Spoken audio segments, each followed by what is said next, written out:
Okay, so I already start recording, and then I think we can start. First of all, thank you very much for coming to today's Tocharian class. And today is Tocharian class, and you have seen a picture.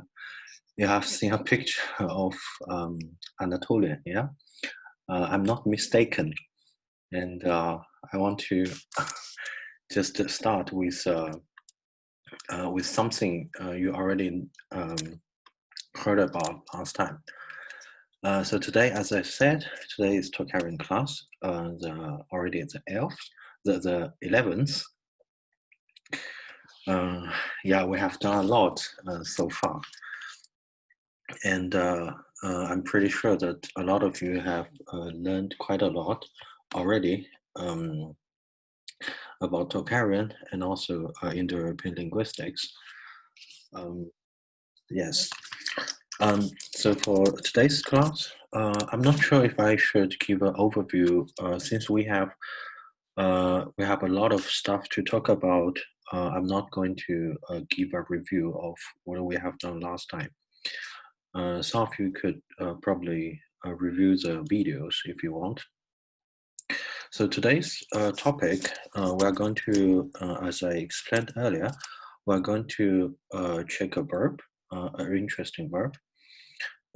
So actually, we start with reading this time. Yeah. This time we actually start with reading, and then I will try to explain some grammar about verbs. Since we already learned a lot about the nouns, the adjectives, and so on, yeah. Well, so as you can see, we actually start from Luwian.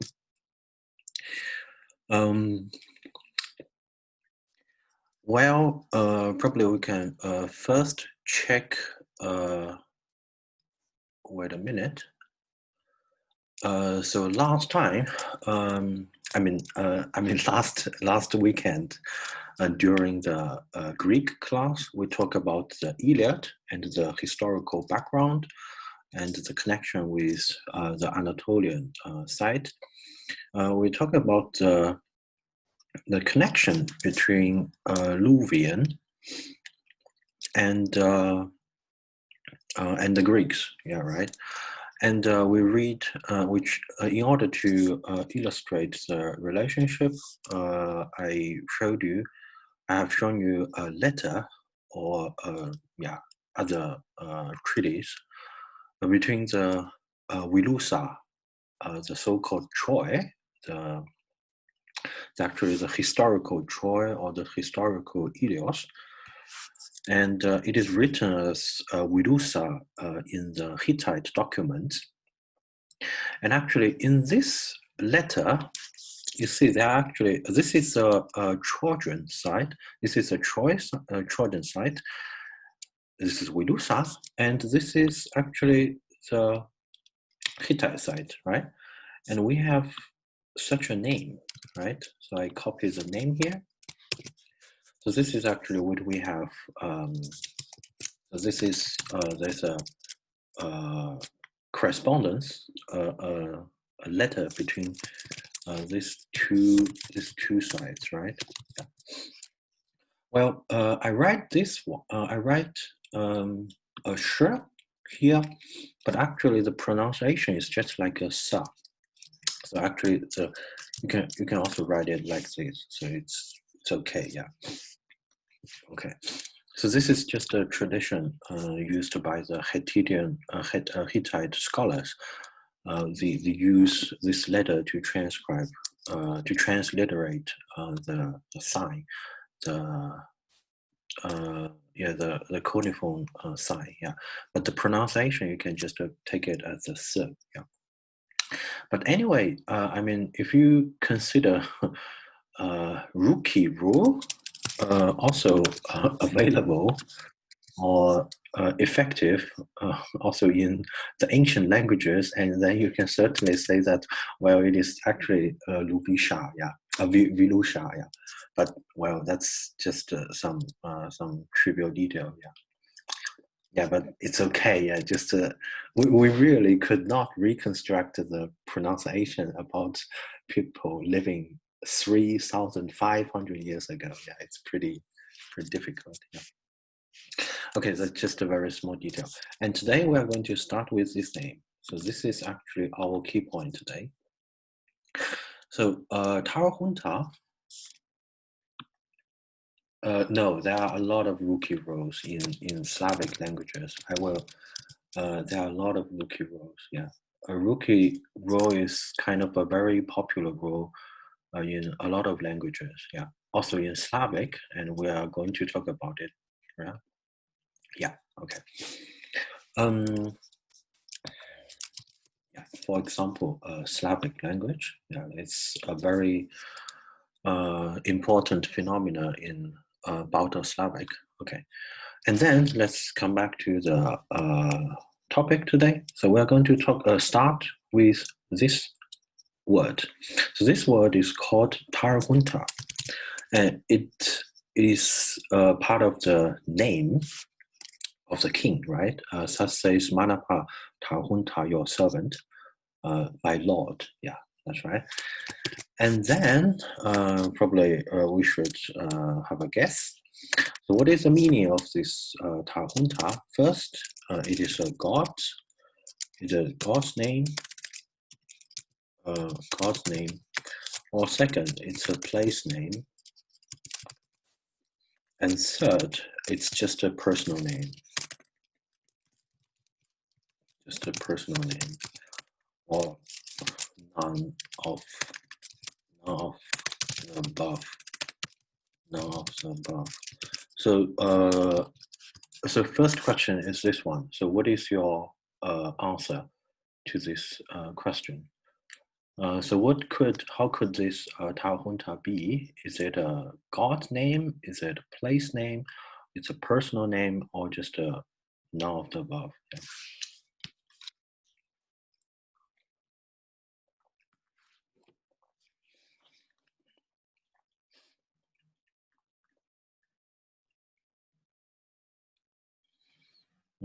Well, the first choice, God's name, and then the second choice, place name, right? Okay, so we have, actually we concentrate on these two possibilities.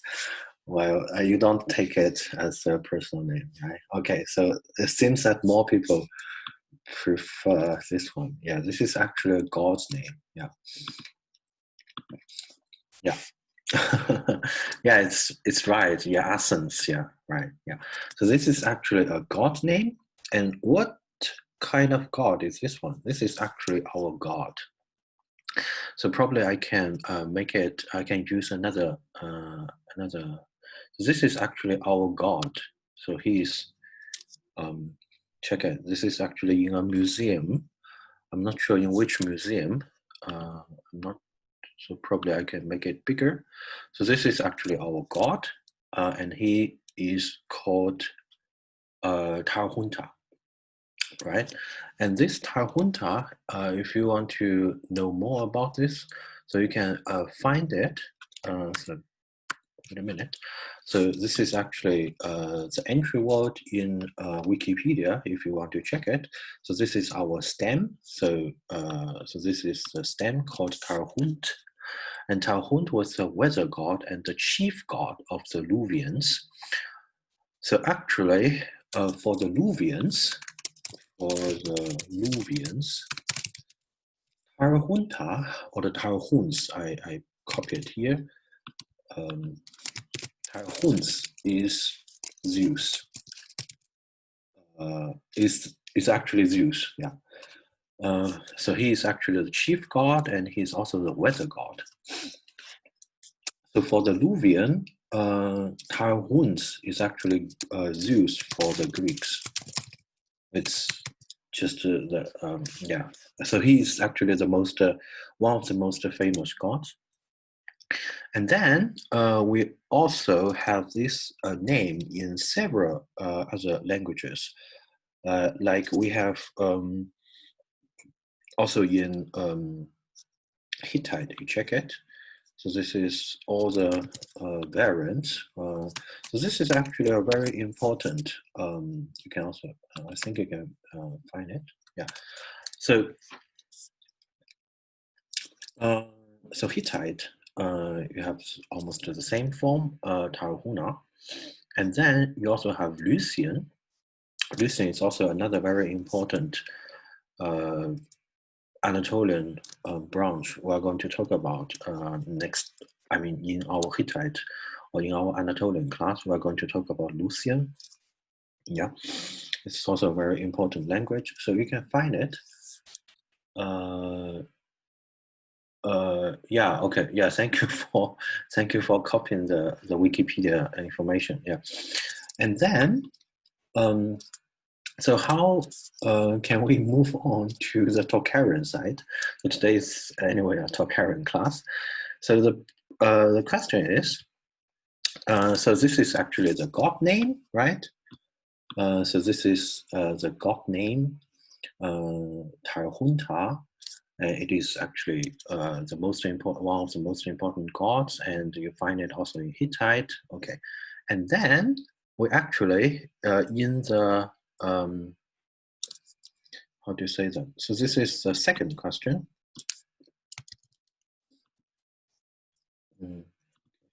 Sorry.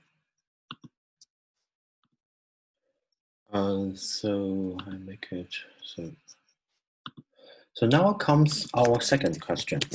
So so actually in the Anatolian, we have in inscriptions a name. This is the name we find in inscriptions. So if I tell you this Tārkym is actually this Tarhum, and this Tarhum goes back to the word. So you see the Hittite word has the H at the end. So this is a very important information, and we know that this word is connected with the Sanskrit word. I can show you. So this is actually the Indo-European root called tar. So this is actually this word. In Sanskrit, it's called tar. Probably we can check it. Wait a minute.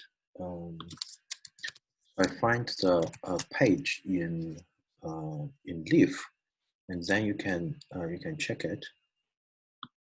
So this god's name comes from a root called terh.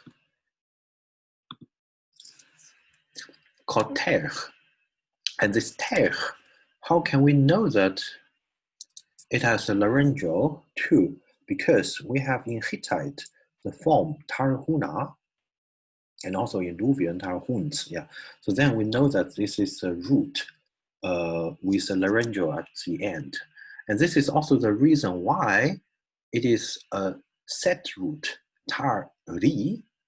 It is a set root in Sanskrit. So in Sanskrit, tar is a set root.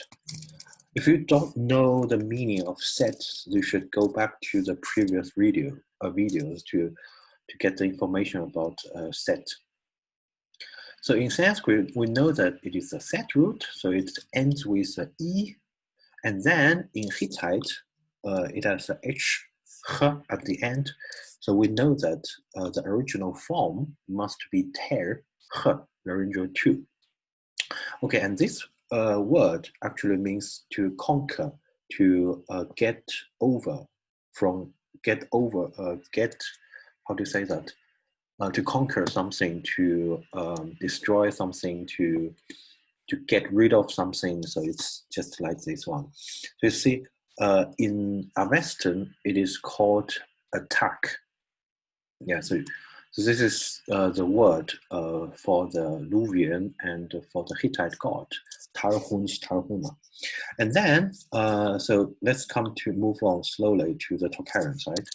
So if I tell you that in an inscription we have a name, it's called, it's written in Greek alphabet because, well, in the Anatolian, Western Anatolian side, the Greek alphabet is also used during later times. And then there's a name called Tαρκυμ-βιος. And then this Tαρκυμ, I tell you, this Tαρκυμ goes back to the Tarhum. So Tαρκυμ, Tarhum. So this is the same word. So the first part is actually Deva, right? And then the whole name, let's make a choice. If I translate this this name into Sanskrit, so how should the Sanskrit form look like? First one, Deva. So they are all start with Deva, right? This is the god. And Deva Java, Deva Datta, Deva Jiva, Deva Jitta, or none of the above. So what is your choice?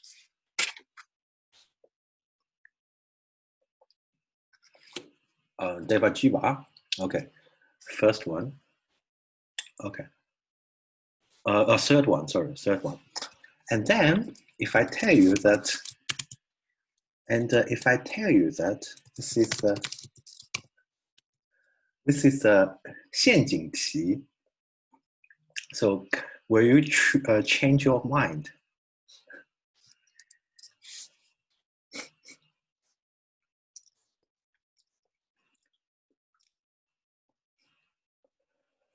Okay, so that's only, oh, okay, you change your mind, okay, yeah. Deva Jitta, okay. Okay, so I will tell you the answer. It is a little bit surprising, yeah. And I will explain why. So I say that it is a trick, yeah, it is a 陷阱题, yeah. Because you certainly know, of course I know your reason for this, because it is a bios, right? And bios is certainly like, yeah, because bios looks certainly like a Greek word, right? But I tell you that this is a Luwian name. This is not a Greek name. This is a Luwian. This is a Luwian, Luwian name. And then you would certainly know that Devadatta is this is a really PIE name. You find it in Deodotos, Devadatta, and also in, yeah, this is a very Indo-European name, right? And there's no wonder we find it also in Luwian, right? And then I will explain why. So if this is a Luwian word, so let's make it into a Latin, a Roman alphabet. So Tarhun, I want to explain. So Tarhun is actually Tarhun, right? Yeah, Tarhun. Sorry, Tarhun. And then this is this is Bior. Yeah, this is Bior, right? Yeah. And this or is actually already turned into a Greek ending. So just like if you read Hittite text, you always find a sumerogram, you always find a sumerogram plus Hittite case ending. This is a very popular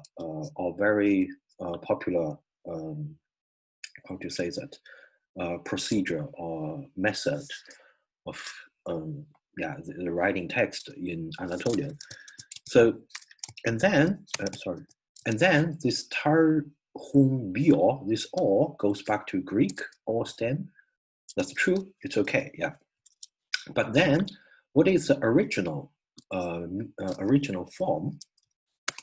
So actually, this B-or actually goes back to Pia.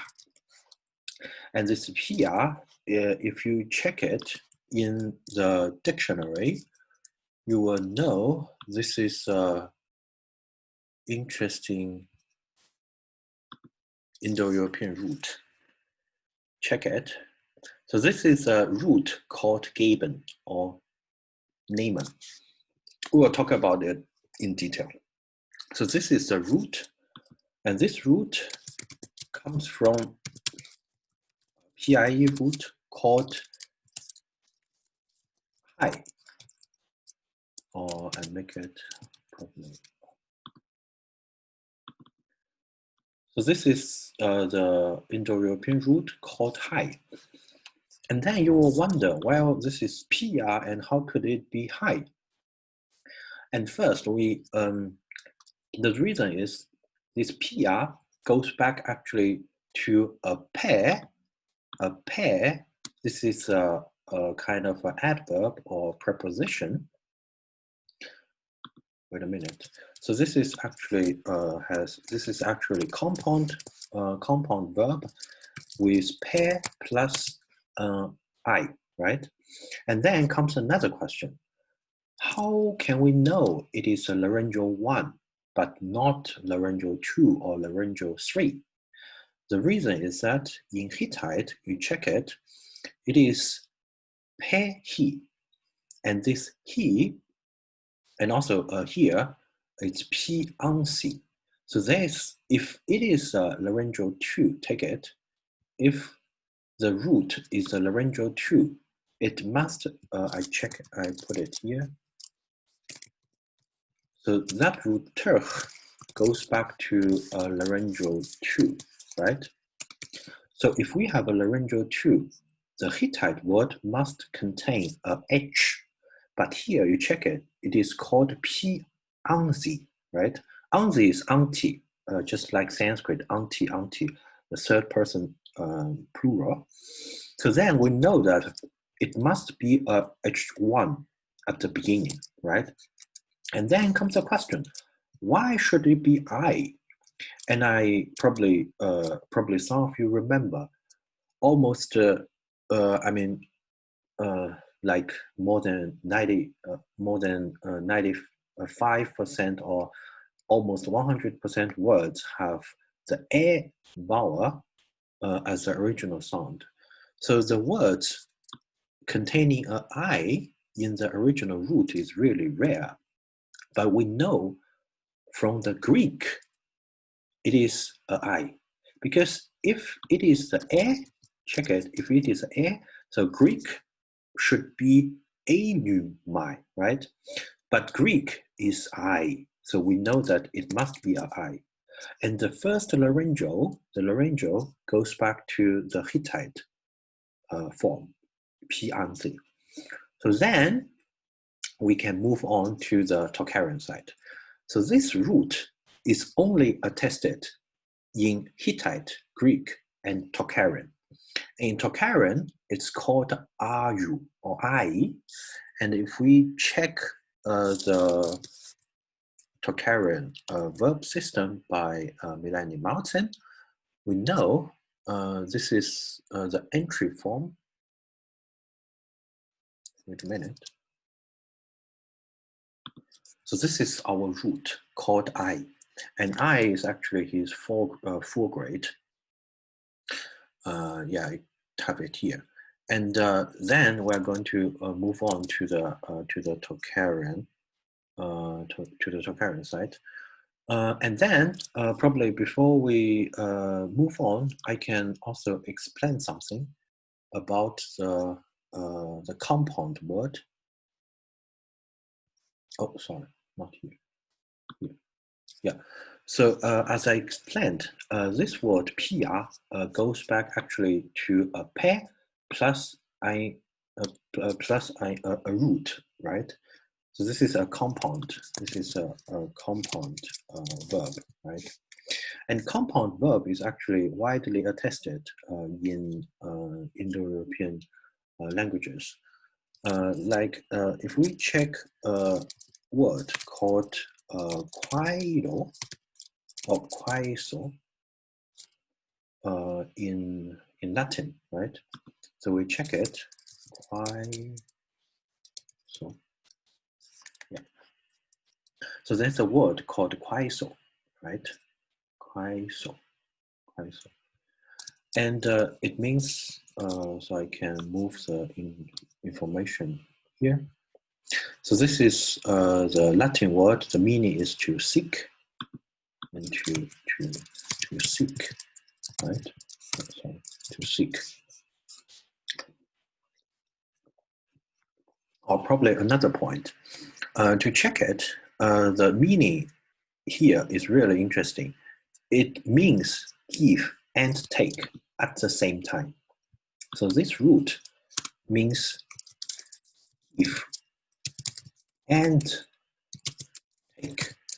So this is very interesting. So it means two reciprocal things. Yeah.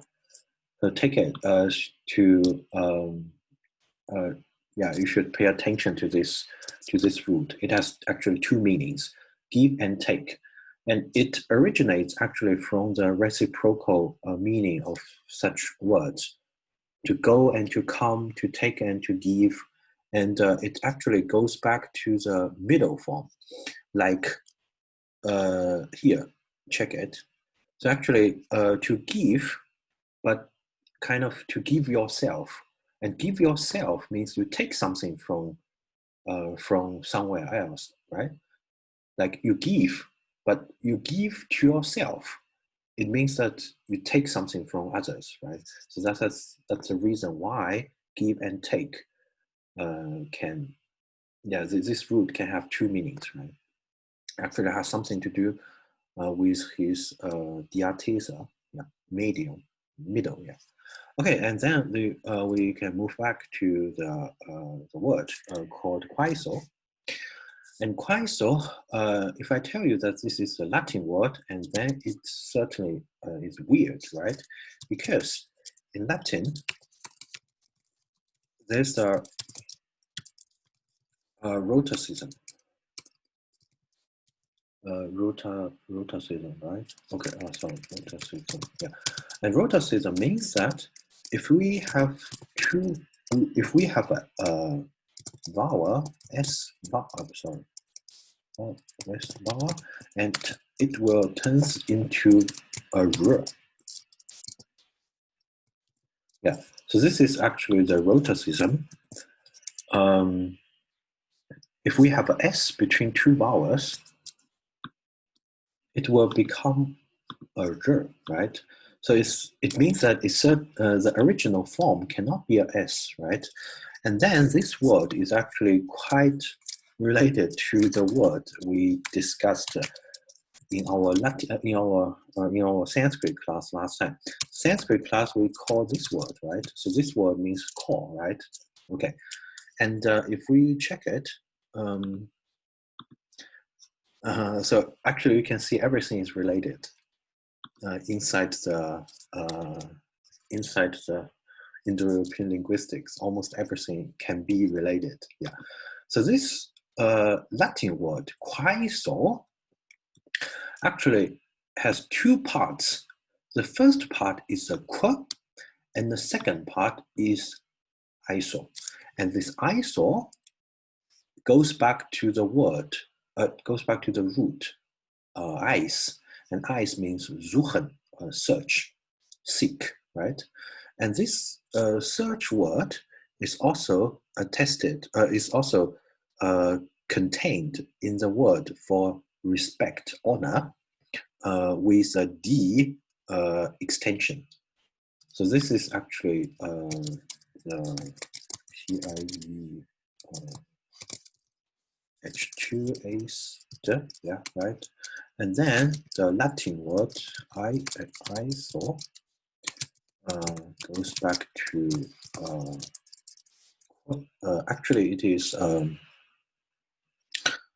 actually a k, a k plus you see, so it is actually an aorist. The original form is an aorist. So plus this H2I's, right? So this is actually the origin of this word. Okay. And then there's another example which I want to tell you. then comes a second question, or third question. Yeah. So actually, in Latin, we have another word called this one. There's a word in Latin called cēdere, right? And this cēdere, if we check the meaning, yeah. So this cēdere, this is the meaning of cēdere, right? So it's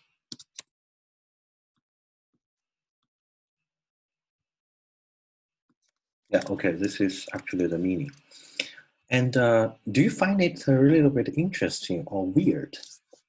This word, cēdere, has actually go and pass, step aside.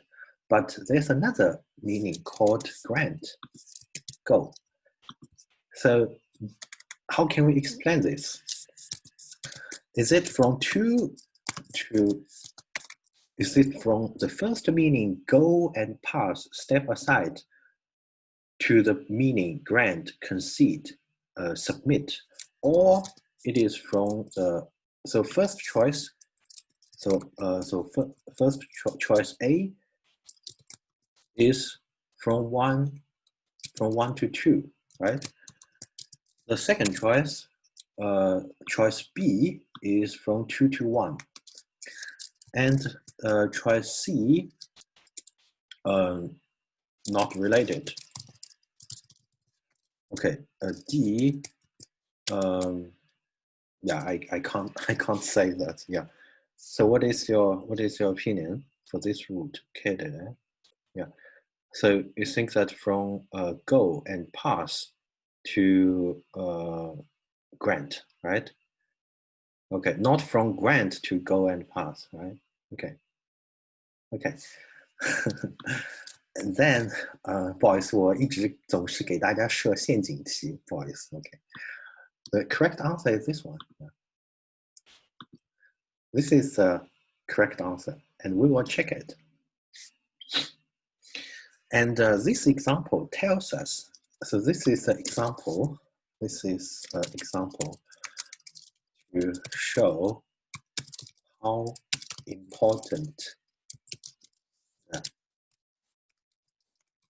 non-vowel sign Latin is. So let's check the dictionary. So I just used the dictionary I have shown you last time, and this is a dictionary I told you that this is a Latin-German dictionary, right? So this is so in the dictionary we can find the word called. I make it a little bit bigger. Yeah. I think it's big enough, right? Check it. The first root is called cēdere. So actually, cēdere, sorry, cēdere, and it means go, right? Yeah, it means go. Yeah. Okay, and then what is the second one?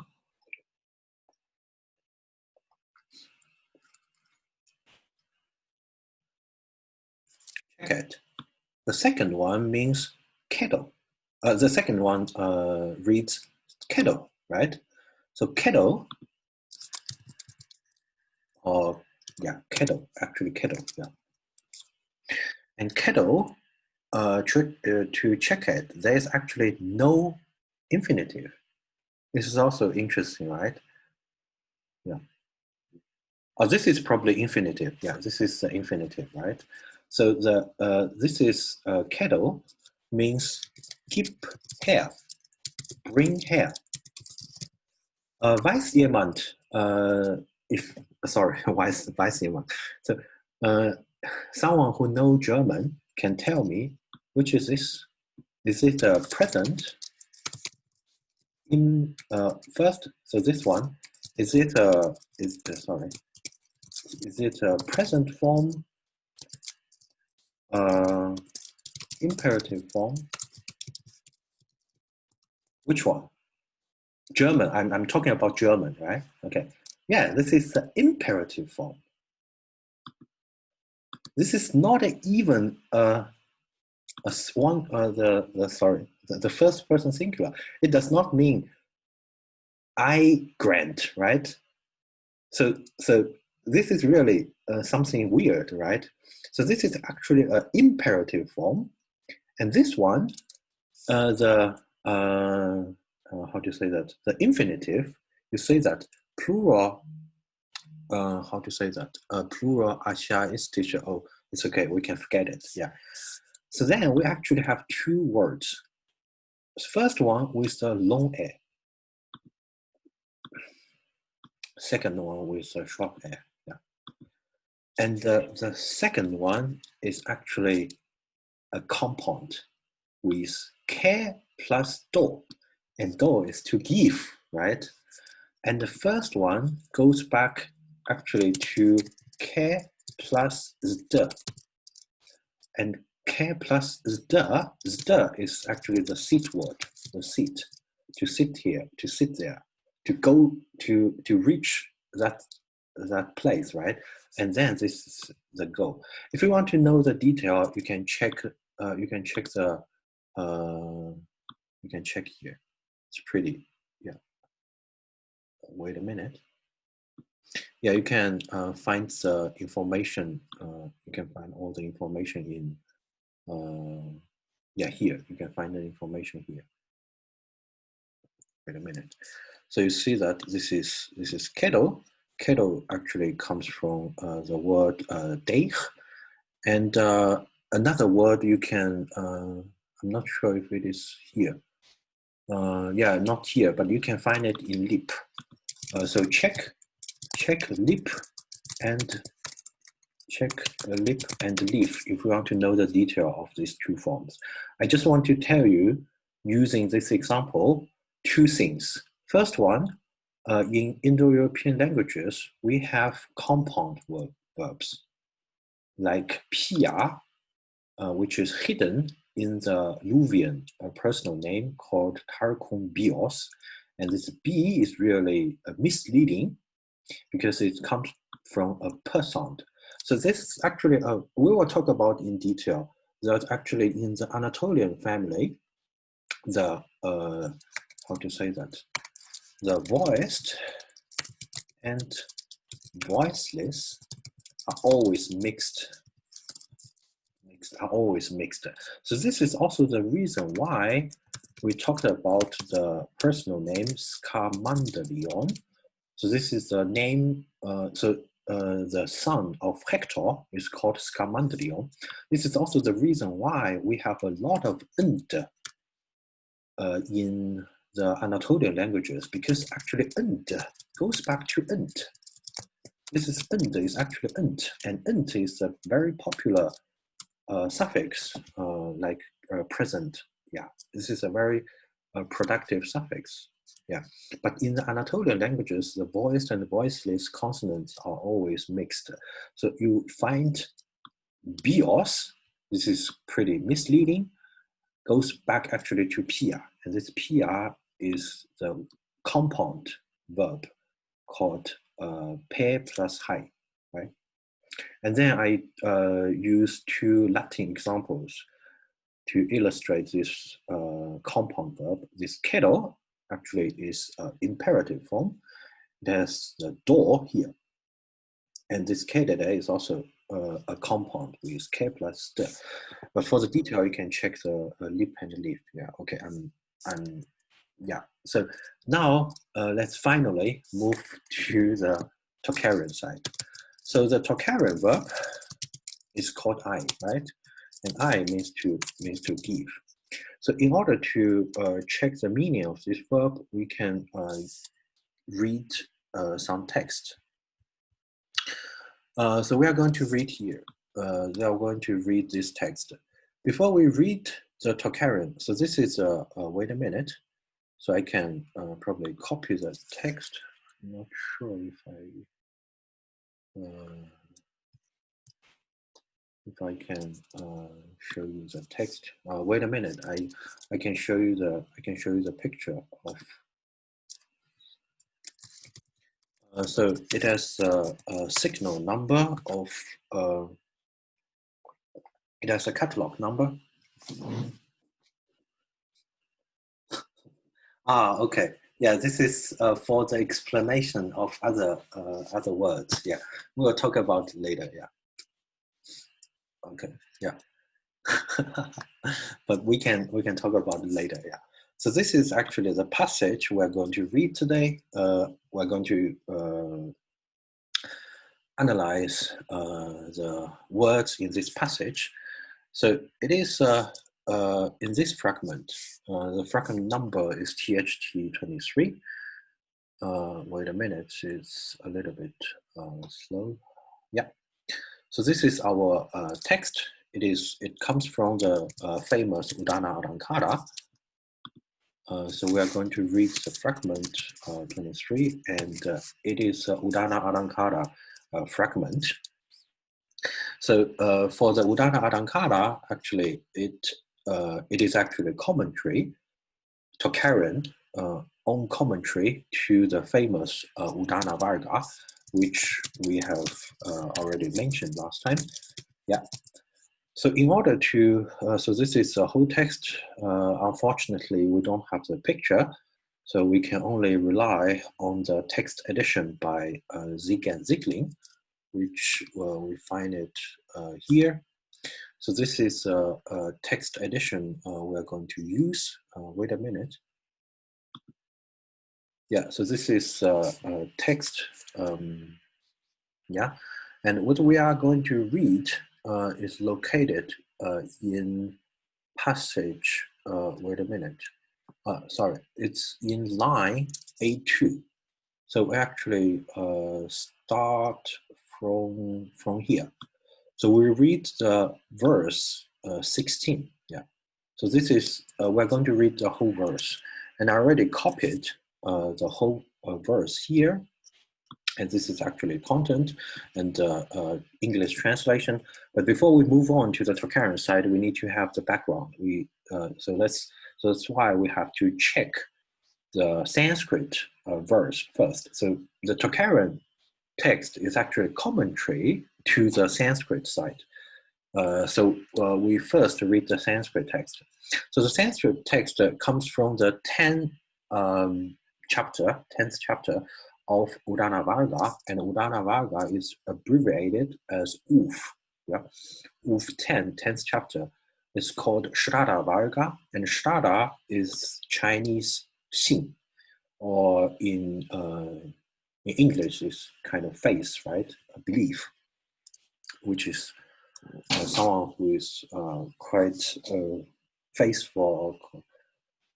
Yeah, I can't find a very good English word, but we will check it. So let's read. So I first read the two verses, then we will analyze it. Yeah, faith, right? So Śraddhāta,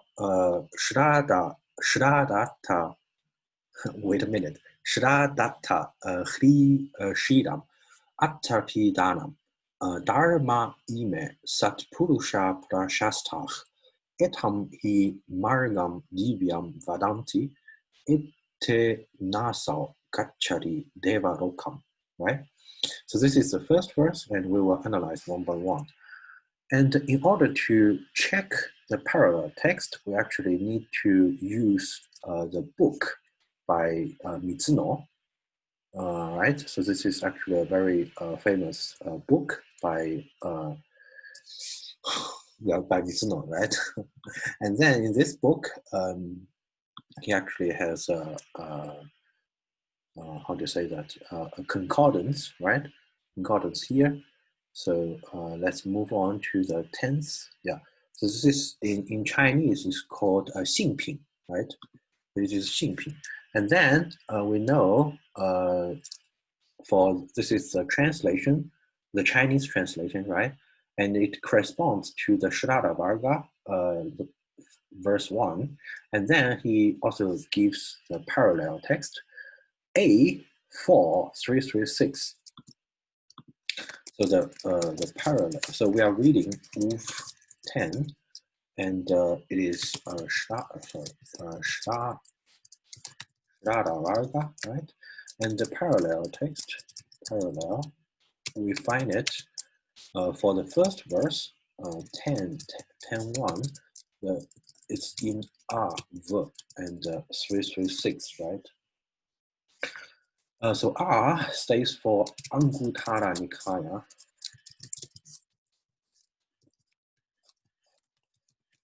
And we need to check it, right? So we go back to the Udānālaṅkāra. Wait a minute. So this is the, wait a minute. So this is Udānālaṅkāra. Sorry, I miss. Sorry, Udānālaṅkāra, and it is published. It is already a reprint. The original one is probably earlier, I guess. Yeah, the original one is 1899. Yeah. So he says that. So Mizuno told us that we should find it in the 4th volume. So this Roman letter 4 refers to the volume 4. And then 336 refers to the page number.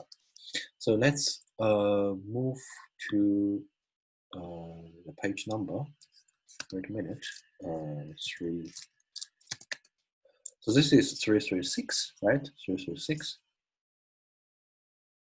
And we can't find it, right? There's no parallel verse, right?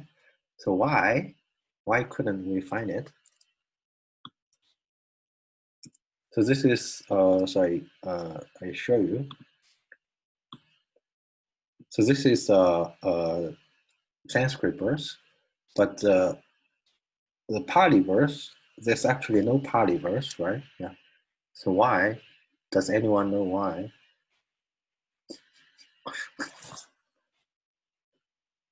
Why couldn't we find a parallel text?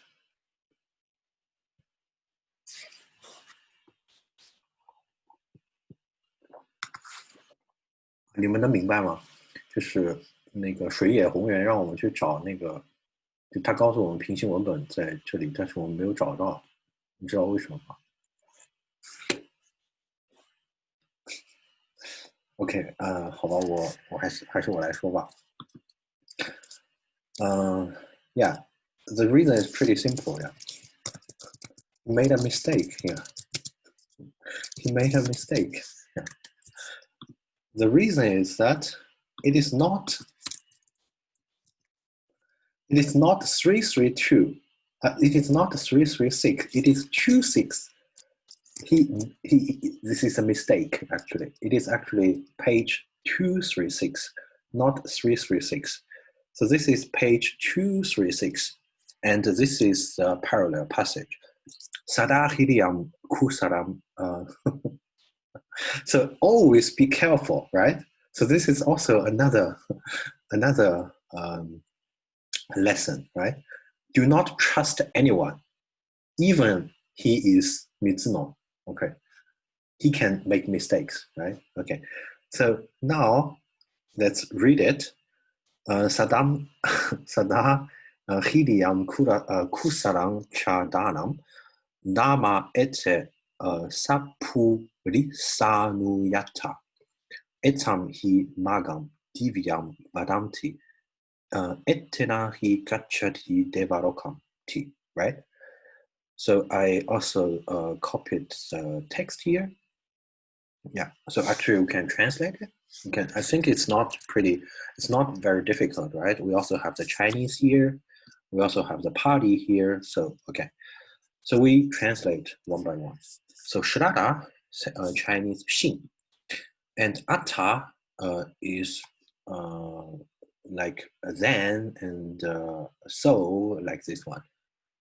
And Hidi means 惭愧的惭, so shame. Hidi means shame or modesty. And Shidam means 戒, so kind of rules or discipline, right? And Atta Pi, Atta so, Pi also, two, right? Also. And Danam means gab or giving, just give some, you donate. It's not really, not the real giving, but kind of donation, like 中文 kind of 布施, right? So you donate some donation, right? And then Dharma, ime. ime, these, this is plural. So this is dharma ime is actually Chinese 世法. And sat purusha means yeah, 财布施, right? Yeah, okay. And sat purusha means good persons, right? So Chinese 雅士. Okay. And then prashastam. Prashastam means comes from the root shas. Shams, yeah, shams. If you check dictionary, it looks like this, shams. And then it means to praise, praise. And why have we prashasta? Because this is full grade, right? So I explain right here. So this is full grade. Oh, wait a minute. So this is full grade, right? And this is PPP, right? Wait a minute, yeah. This is PPP. So for PPP, we need a weak 0 grade, right? We need 0 grade. So this is the reason why for the 0 grade, like you delete this, delete this, delete sorry, you delete the vowel, right? And then you plus ta. And this this is nasal, right? And you put a circle on it, and then it becomes an ah. So this is the logic. So that's why we have prashasta here. And then comes the question, why have an e here? So I'm not pretty sure, but this is my guess. So this, if it is not a mistake, this is probably connected with this 介. If it is a mistake, and then we would probably interpret this atapi or some other words, like in Middle Indic, it will look like some words meaning e. But this is only my guess, and I'm not pretty sure, yeah. So the Chinese translation is a little bit problematic. But as you probably know, Sanskrit text, this Sanskrit text is probably not the Sanskrit text used by the Chinese translator, right? Yeah, so there are two possibilities. If it is a mistake, it might come from another reading of this verse. Or if it is not a mistake, it is probably based on another Sanskrit text, or it is connected with this 介. But this is only my guess, yeah. And then we read the second one. So this is 誉, right, to praise, right? And then etam means this. He means exactly. Margam means the road, the path. So etam margam means 私道. So this road, right? And then divyam means the heavenly, comes from a word for heaven, the heavenly, yeah, the sacred or the good, the very good one, yeah. And then vadanti means they speak. So actually they speak, right? But according to the Chinese translation, it looks like the wise people, the intelligent people, they talk about this road, right? But the English translation is that can be translated like they say this road is sacred, this road is heavenly, or leads to the heaven. 就这个路，它是通向天的，或者是可以让你去那个神仙，就神那里不是神仙，就是让你去往那个 Devaloka 去神的世界。对，但其实你也可以理解成就是they talk about the heaven, but it looks a little bit strange. It's better to take it as an indirect quotation. So they say that this road is heavenly. Yeah, okay. Okay.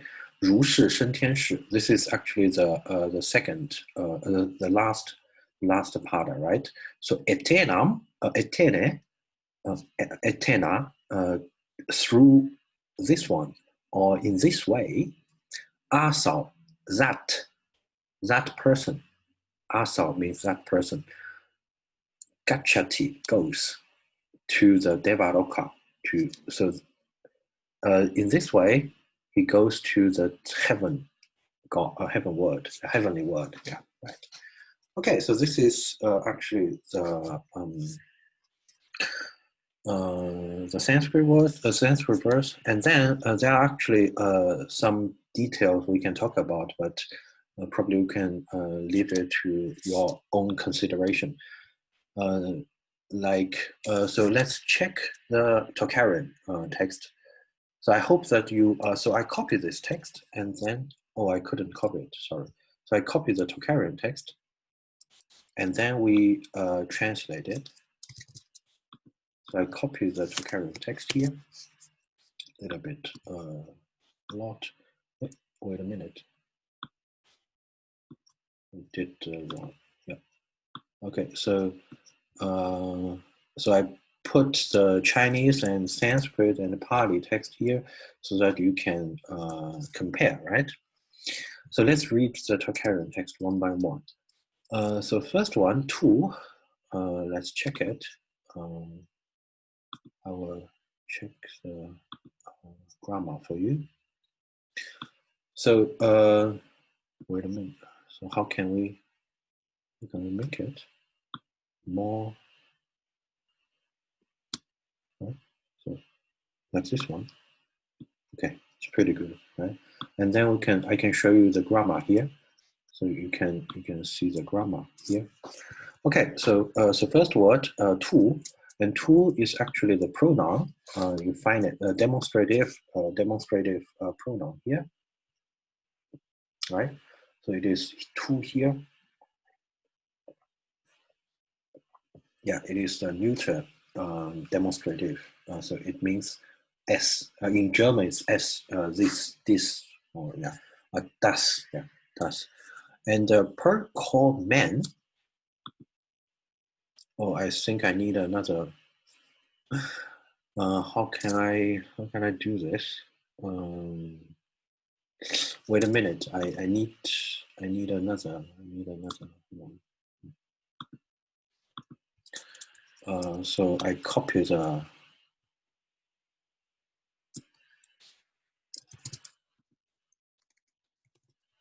Oh, I need to make it a little bit bigger. Sorry.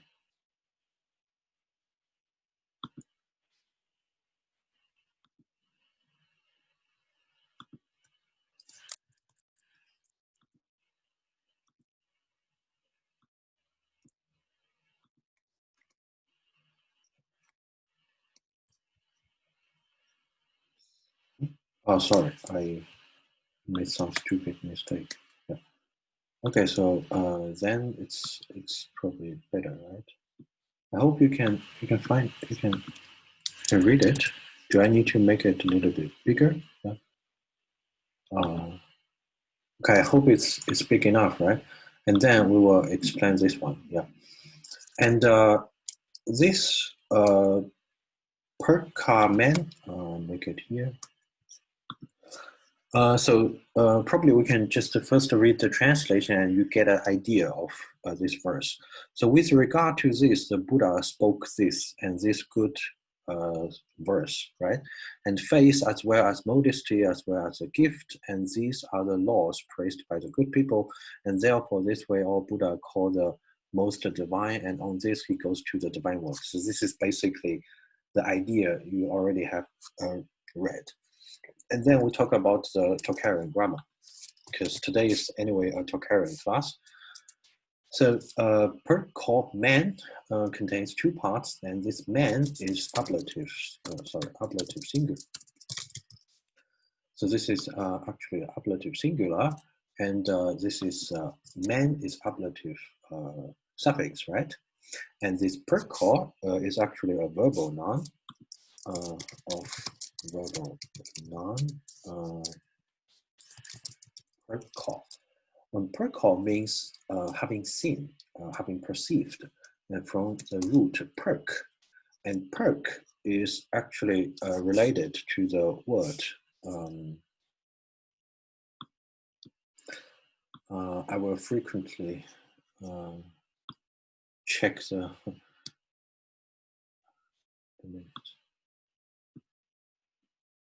I need to check the grammar frequently so that you can I need to check the dictionary frequently so that you can know that the roots, the words have Indo-European background. Yeah. Okay, so this Tocharian word goes back to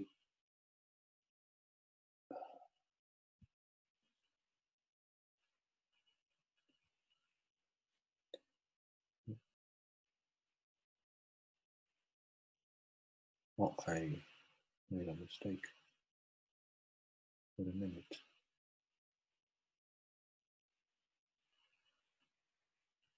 Yeah, so this Tocharian word goes back to this root. This root actually means glisten, to shine. So for the Tocharian people, to shine means to see, right? To see, sa. Yeah. So it shines and then you can see. So this is actually the logic. So the Tocharian word for see comes from the root for shining. You have also in Greek, it's phlegeo to burn, right? To burn it, brennen, right? And also in Latin, it's called fulgo, to blitz, yeah, to shine, right? Yeah. Okay, so this is actually the Indo-European root. Okay, and then the second one, the next one is che, and che is again the demonstrative pronoun, and you find it here. Che is here. So this is diese, right? This, and wenia is a word for say. So you also find it. Wait a minute. Okay. So this is so we use a Tocharian verbal system. It's a little actually you can find it actually in the dictionary. If you check wenia, you will have it. It's pretty. Sorry, wait a minute. It's pretty simple. Yeah, you can just search wenia and then you find it. And it is actually preterite. Preterite. 过去式就是 wenia. You check it here, wenia. And this where means to say, to speak. And the etymology, I'm pretty sure that has something to do with vach, Sanskrit vach. But it has a nasal suffix, right? Yeah, okay. So this is, so then it means that the Buddha, punyakte means Buddha, right? So Buddha spoke or said this. And what is this? And this is actually the shlok from the Sanskrit word shloka. And klent means good. Klent and che. Yeah, okay. Yeah. And then Tarkashkene is actually face. So this is actually the Tocharian word for face. Put it here. So this is the Tocharian word for face. And then Taisak corresponds to Sanskrit atta, means so and then. And ak, this k is emphatic, 就是表示强调 emphasize. Yeah. And kui parshone, again, is the Tocharian translation of modesty. And then Tocharian word ayo, this is what we are going to talk about. This is ayo, yeah. So this is gift, yeah. So then we have seen that, check it, this is a verbal noun, per call, right? This is verbal noun, per call, from perk. Perk means to see.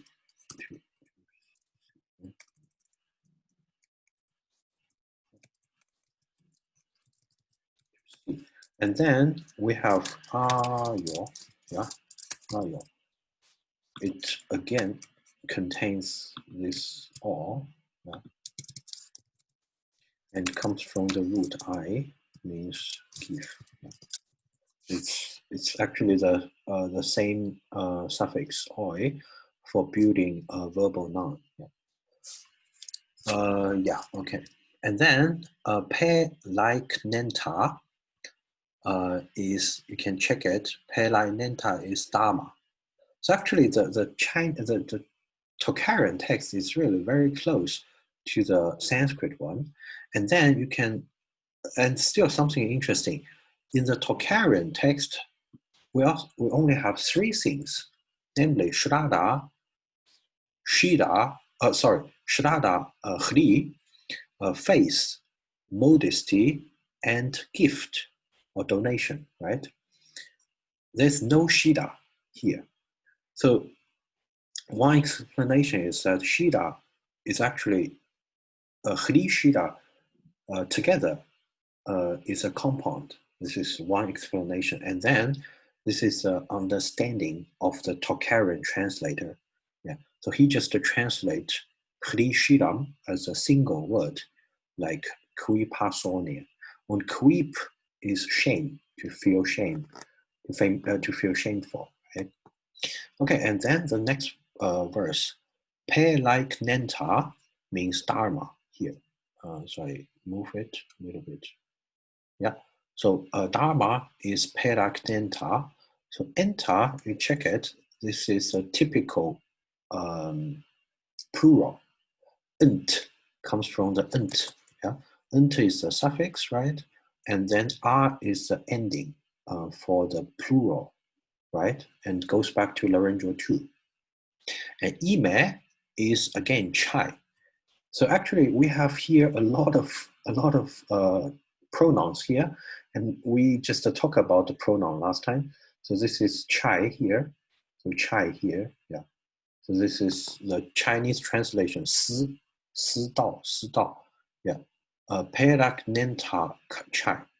And then kren tamts means good, sat purusha. Kren tamts shamnants. So ents, it is actually the genitive plural ending, right? And klent is good. We have also here klent, right? And then pa rasho actually means to praise, to praise, yeah. Okay, so probably we can make a stop, and we have a small break, and we will continue the reading. Okay. Yeah, the good person, the wise person. Yeah, okay. So I will stop the record. 说一下这个问题，就是如果大家看到几个版本对照的时候 ，if we find differences between different versions, and especially the Chinese version. If the Chinese version is pretty special, there's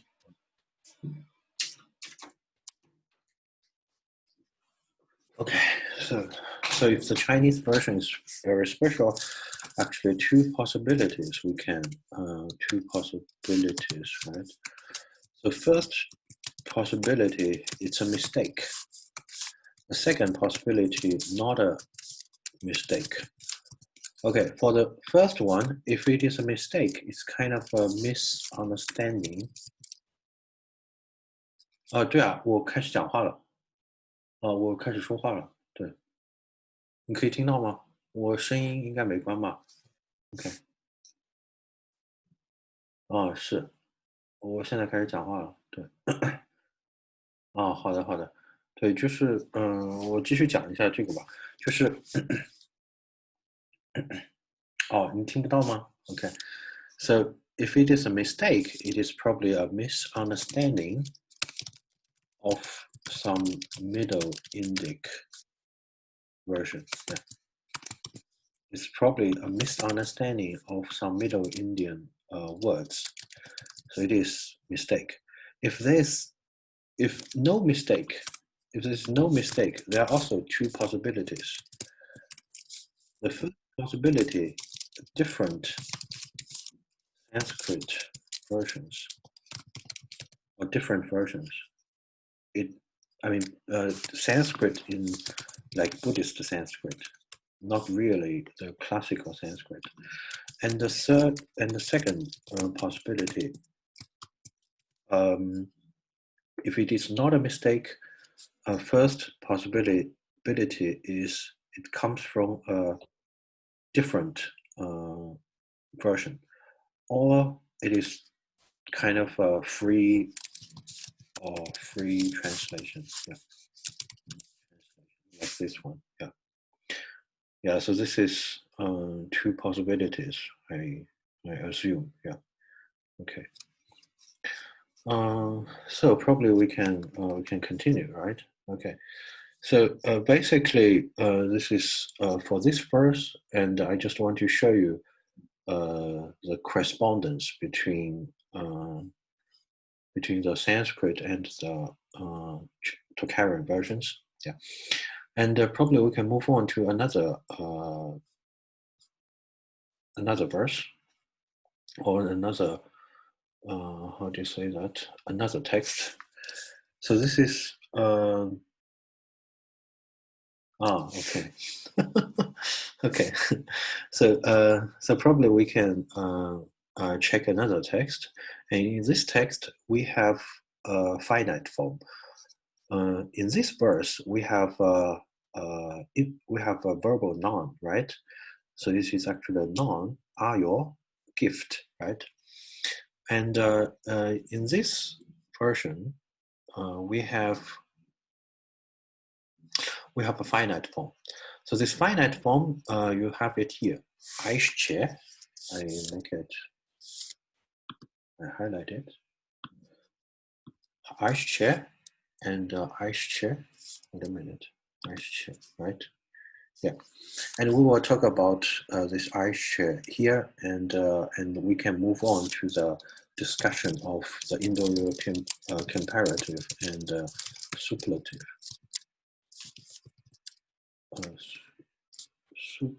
Superlative, yeah. Okay, so this is a very famous piece. It talks about the meal of Buddha. So there are two sisters, Nanda and Bada and so on. There are actually two sisters, and you can check them out. So this is actually the original manuscript. This is quite well preserved, but however, we didn't have the original. We don't have the original photo. It's lost during the war. We only have a photograph by Zig and Zigli, by the earlier people. Yeah. So. So this is a story of the how to say that the first meal or the last meal by the Buddha. I think the first meal. Yeah. So after the Buddha is enlightened, and he washes his body. He washes himself in the river, and there are two sisters, and they cooked some meals and the milk rice, and they brought the milk rice to the Buddha. Yeah, so this is basically the story, and we have actually a lot of parallel text for this story. And before the two sisters met the Buddha, and they have a conversation with other gods. So here is one of the gods. So Brahm Nyakte, and Brahm is actually Brahma, and Nyakte is the god word. Nyakte, yeah, Nikte, and sometimes it is written Nikte, and I hope you still remember the interchange. So I also mentioned in the grammar that for the personal pronoun, right? For the personal pronoun, nyash can be nish. because this schwabe after a palatal sound can be a e sound. It's just like the God word. So God word originally it is nectar, right? Nectar, but we can we also find this form, nectar. So it's just like this.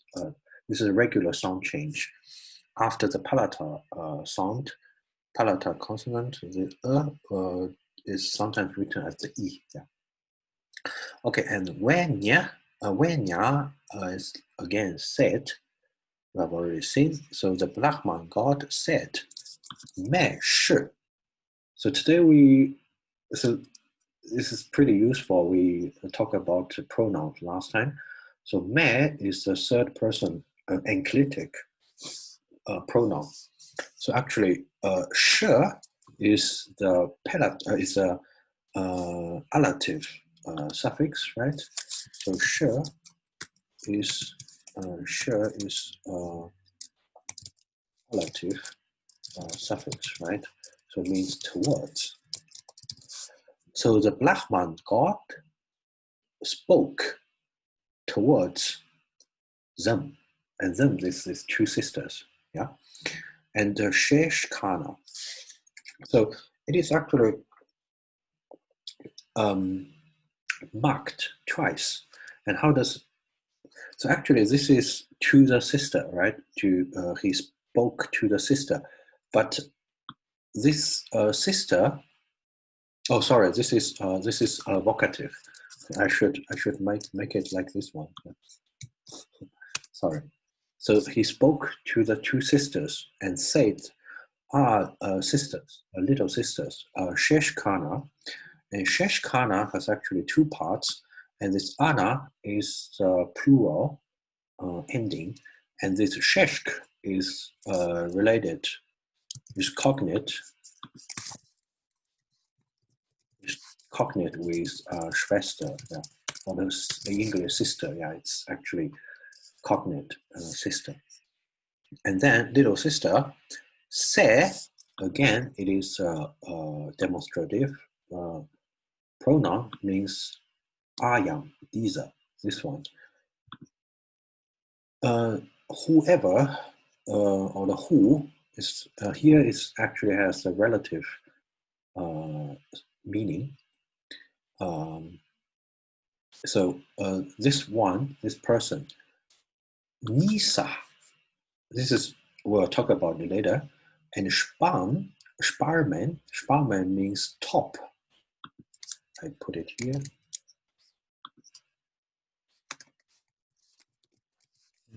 Means top, actually. So top, who is actually top? And top what? Top Rishak. Rishak is Rishi. Tārkym. So Tārkym is actually the copula is actually, Tārkym means be. Actually, he is, and it is subjunctive.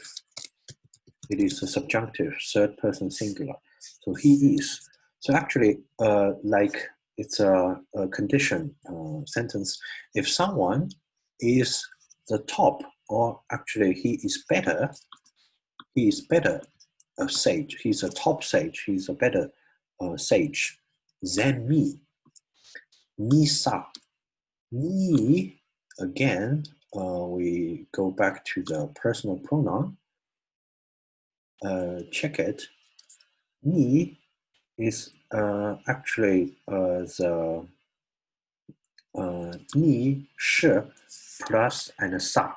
It is actually the appellative of ni. Yeah. So nis, I write it here.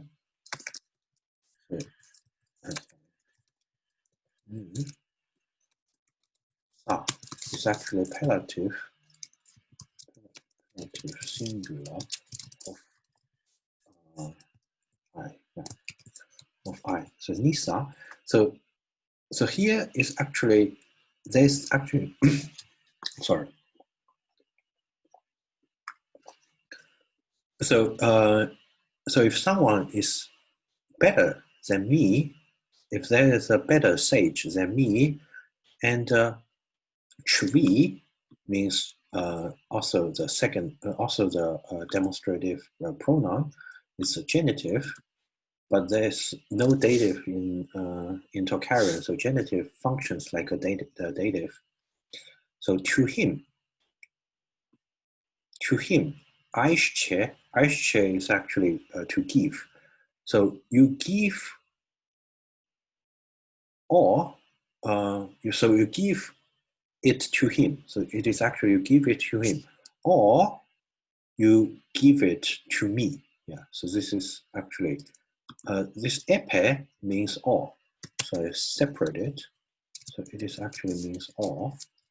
Or tuak is again from this tu plus ak.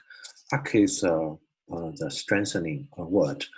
So or you give it to me.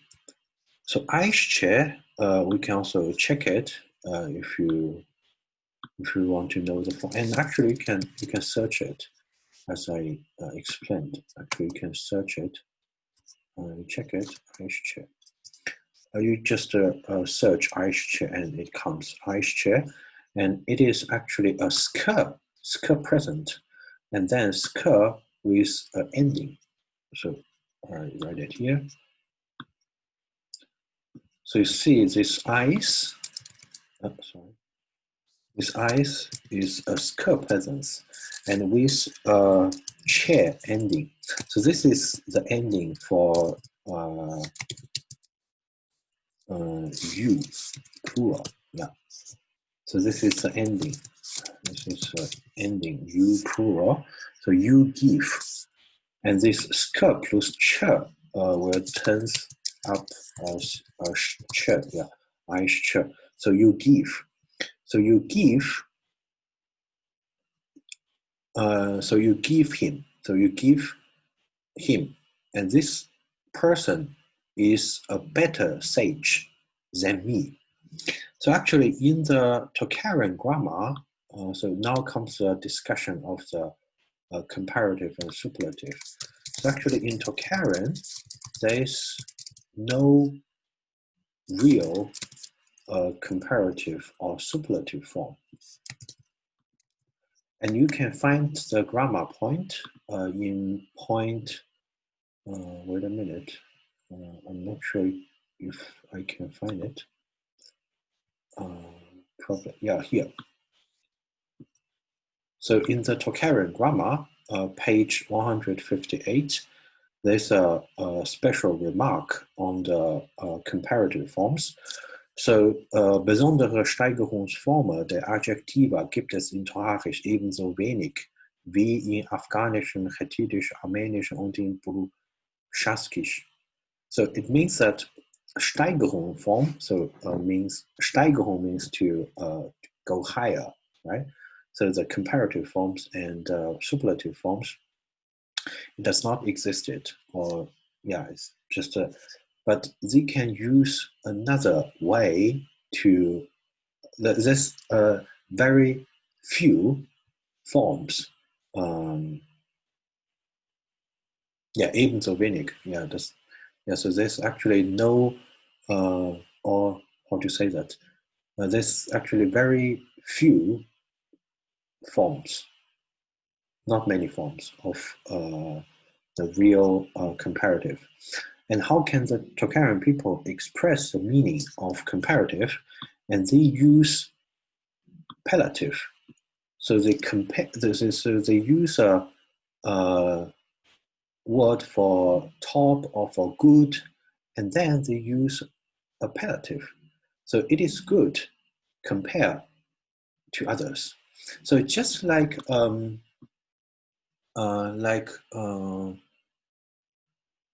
think it's just like Chinese.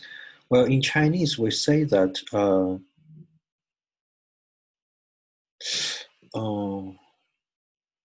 like 我比你好, right? Like in Chinese, like in Chinese, right? If I put it 我比你好, but it means that 我比你更好, right? Yeah, 我比你好 means actually 我比你更好, right?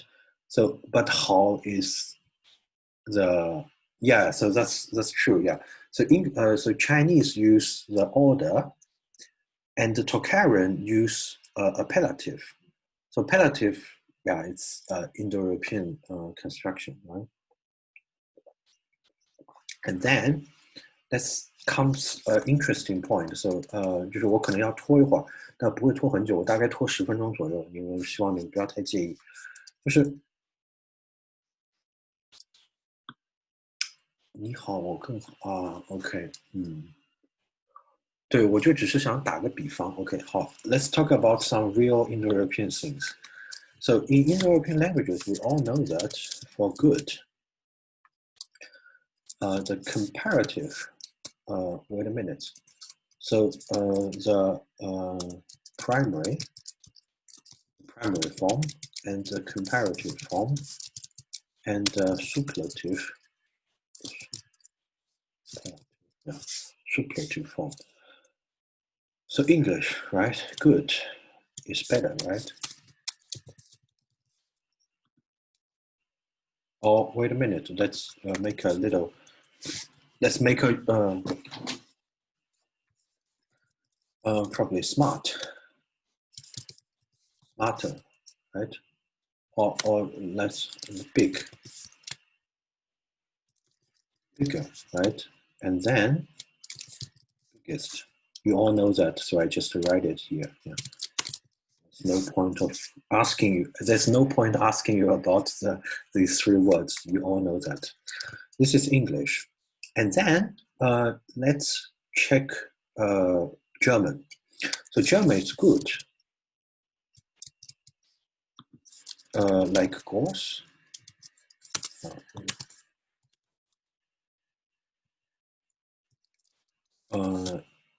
This is German, and größer.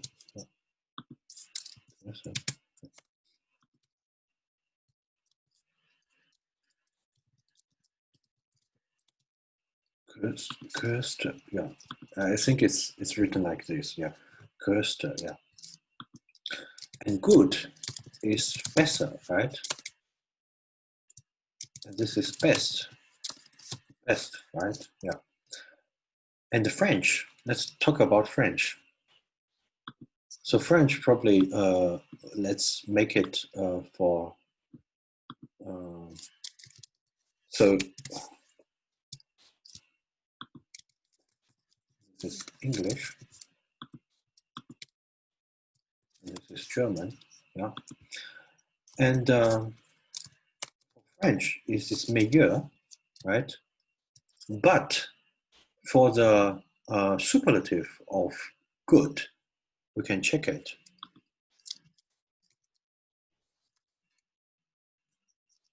It is really interesting. Let's check it. Better. Better is called meilleur, right? Meilleur. But best in French is called le meilleur or la meilleure.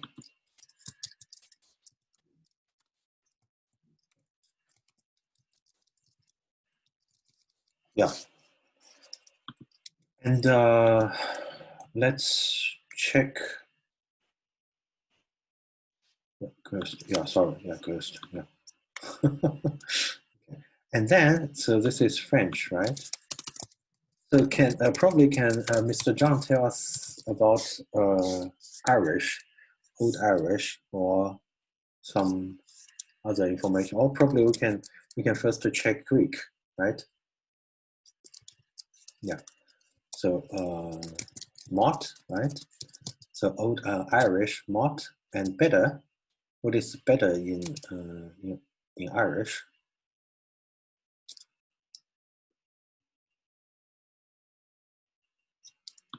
Oh, what about we talk about Greek first?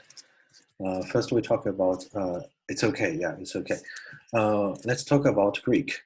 So Greek, you probably all know that kalos, right? It's good. But what is better in Greek? We can check it. Wait a minute.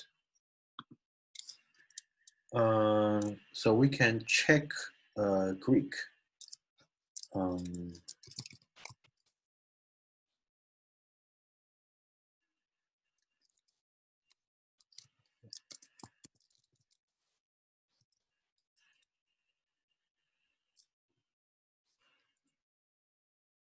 it is called belteros, or if we use wait a minute, probably we can use a Greek, English Greek dictionary, and check. Wait a minute, let's find it. So English, my ancient Greek is not so good as Mr. Joe. Yeah, English Greek, Chicago. There's a very good dictionary you can use for check the Greek words if you want to. So let's check better, right?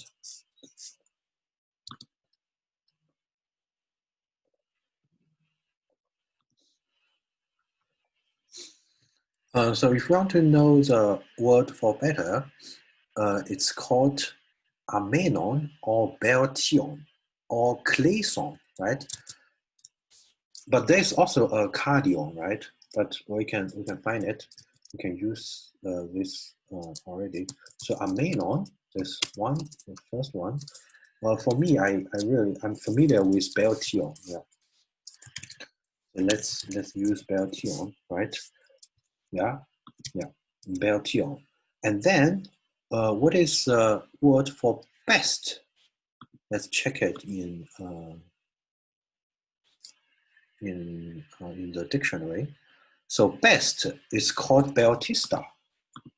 Let's use it, beltista or beltista, right? Yeah. So probably now we can kind of have some summary, right? Yeah. So yeah, great. Thank you very much. So this is Old Irish form. So I write it here. So this is Old Irish, right? Old Irish, and better is called fair, and best is called deich. Yeah, deich, right? Deich. Yeah, my pronunciation is pretty terrible. Yeah, this is ancient Greek. Yeah. And let's check finally Russian. So Russian, we can use, if we are not familiar, we can just use it. So in Russian, there is dobro. Dobro means good, right? Yeah, dobro. Or the dobro, yeah, according to the accentuation. Or хорош, yeah, or хорошее, okay. So there are actually two possibilities, yeah. Yeah. Probably we can use dobro, okay, it's okay, yeah. And then what is better in Russian? Better in Russian is called лучше.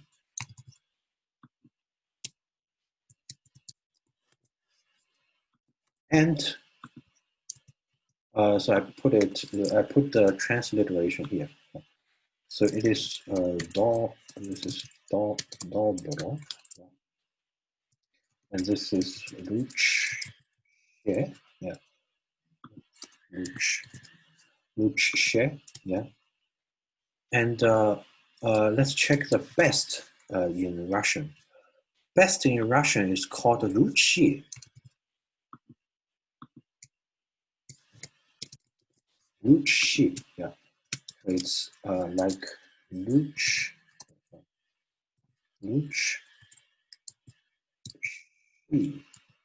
Yeah, it's like this one. Yeah. So let's check some interesting rules here. I think it's already enough. Yeah, the examples are already enough. For the English, big,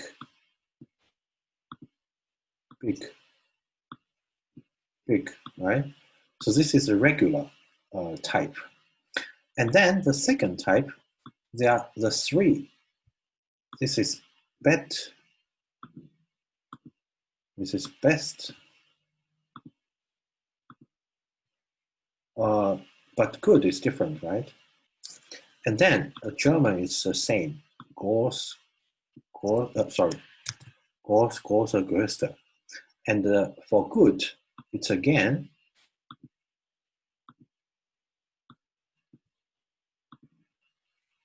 right? And let's check the French. French is also the primary is bien, but comparative and superlative is the same, right? It is actually the same.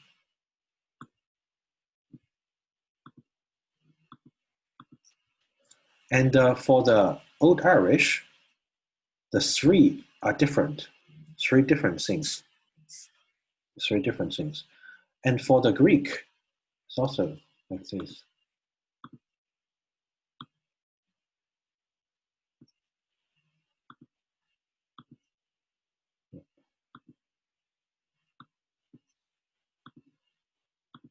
And for the Russian, again, it's like this.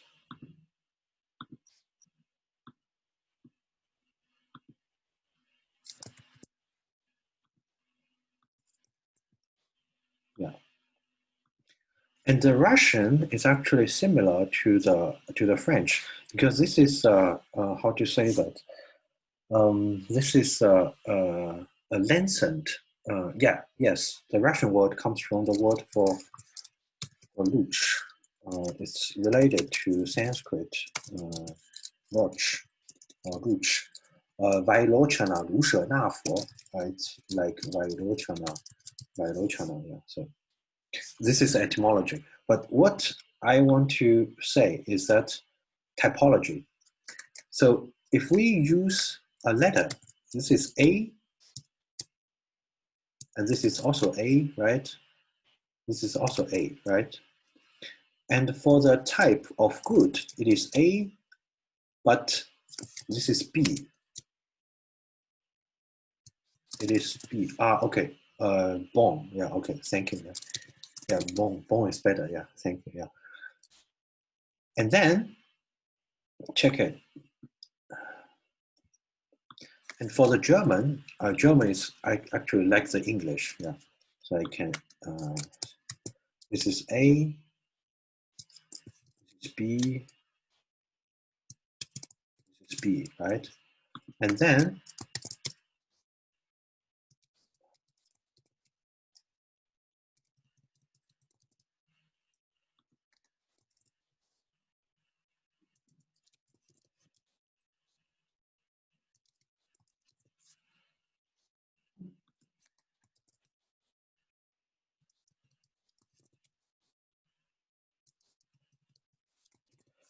So what is the problem? If I copy all this together, and you can see the regularities. So actually for the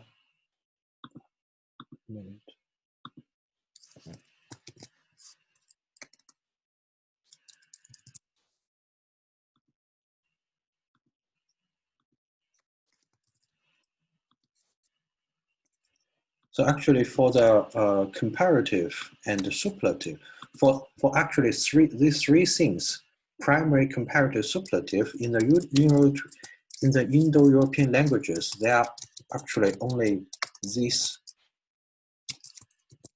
two types.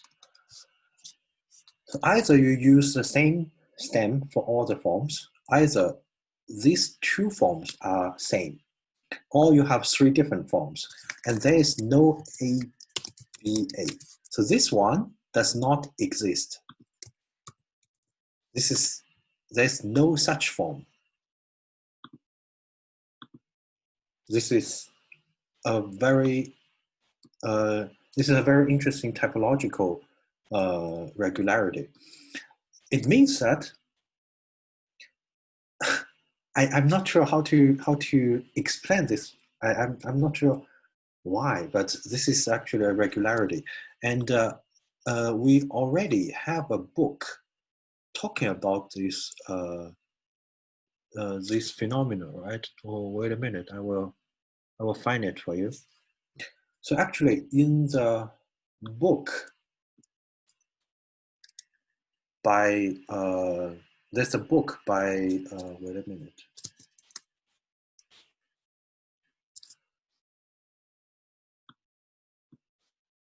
The book is called Universals in Comparative Morphology by Bobalik. And in his book, he summarized the pattern. Oh, wait a minute.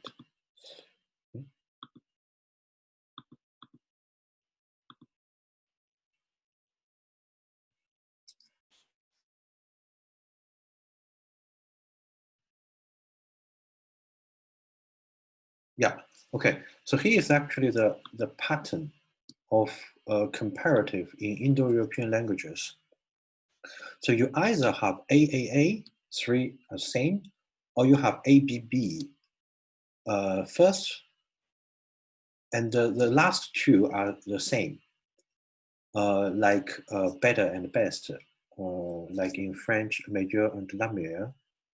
Or you have three different forms, like in Latin, bonus, melior, optimus. This is also a Latin form, a Latin example, bonus, melior, or optimus, right? There's no ABA, there's no AAB. So these two are not attested. So so this is actually the situation in Indo-European languages. I'm not sure if it is also the case in other like Semitic or other languages, but in Indo-European languages, this is a very important distribution of typological problem. Yeah. Okay. Okay. So this is actually everything for today. I make a brief review of what we have done today, and then we can stop. Yeah. Okay. So today we start with Luwian form. So it is. Wait a minute.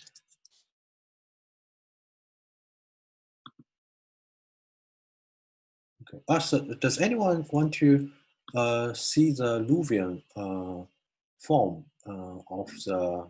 Wait a minute. So this is actually the Tarhunz. So Tarhunz in the Luwian.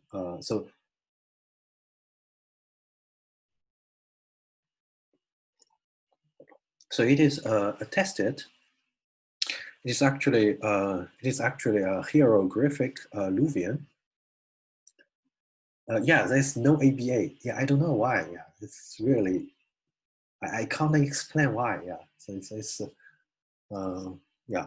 So let's so this is actually the hieroglyphic sign for the Tarhunz, for the god, and god is also written like this one. So this is Deus. So they use a Latin name for this sign, Deus, and this is Tarhunz. So actually we start from the Luwian god name called Tarhunz, and this Tarhunz is a god name, and it's actually the central god. It's just like the Zeus for the Greeks. And this Tarhunz is also attested in Hittite. In Hittite is Tarhunna, also in Lucian is Trahas or Trahas. And it comes from the root, Indo-European root, terh, means to conquer, like to conquer and to overcome, like this, to go over, like through, like this one. Okay, and this is also attested in Sanskrit called tari, called tar, the set root. And then we talk about the personal name, a Luwian personal name called Tārkym-vιος. And this Tārkym-vιος is actually, again, formed according to the famous formula, Devadatta. And this bios is a Luwian form. This goes back to Pia. And this or is actually the Greek O stem. And it's just like in Hittite, you use a sumerogram, but plus a Hittite case ending. Okay, and this PR goes back to a Proto-Indo-European root for give, high, and we explained why it has to be a H1 because in Hittite, wait a minute, because in Hittite the form is called P on Z.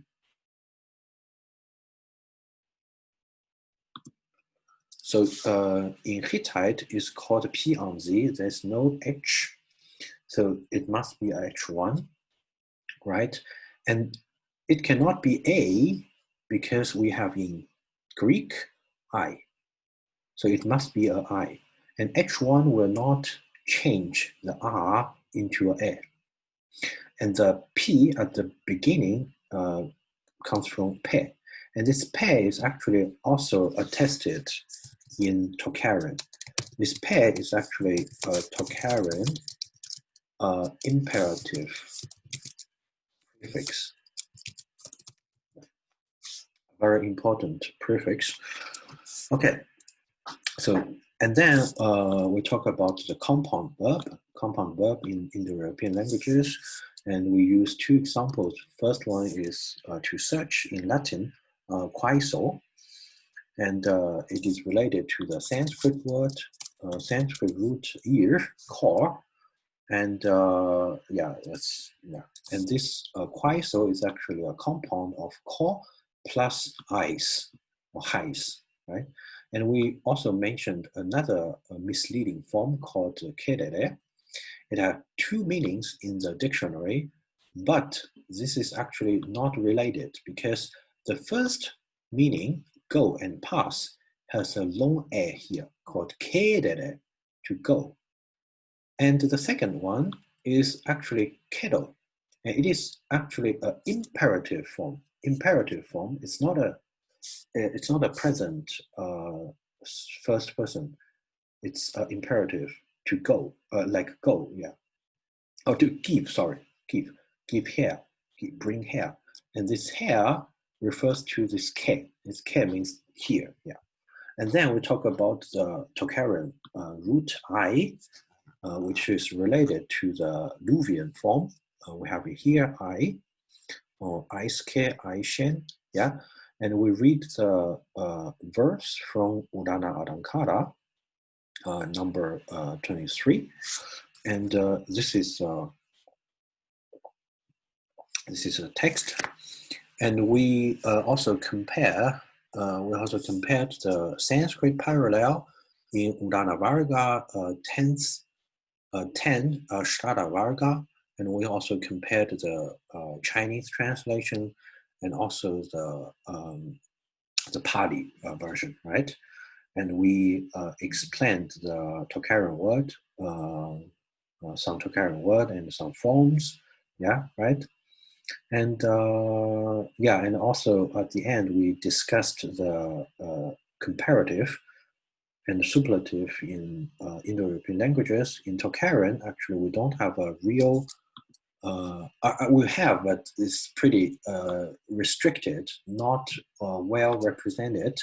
So we have here, it is also the case in Hittite and Armenian, and also in Afghanish. Afghanish, I think he means a Pashto, yeah.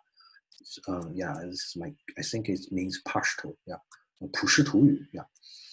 And the comparative and is always constructed with appellative. So better than. So he is a good one compared with another one. Yeah.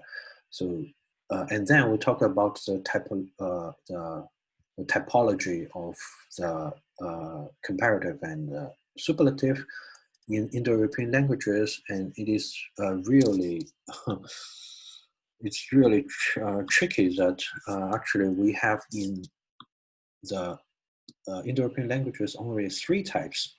First one, AAA, all the stems are same. Second one, ABB, good, better, best.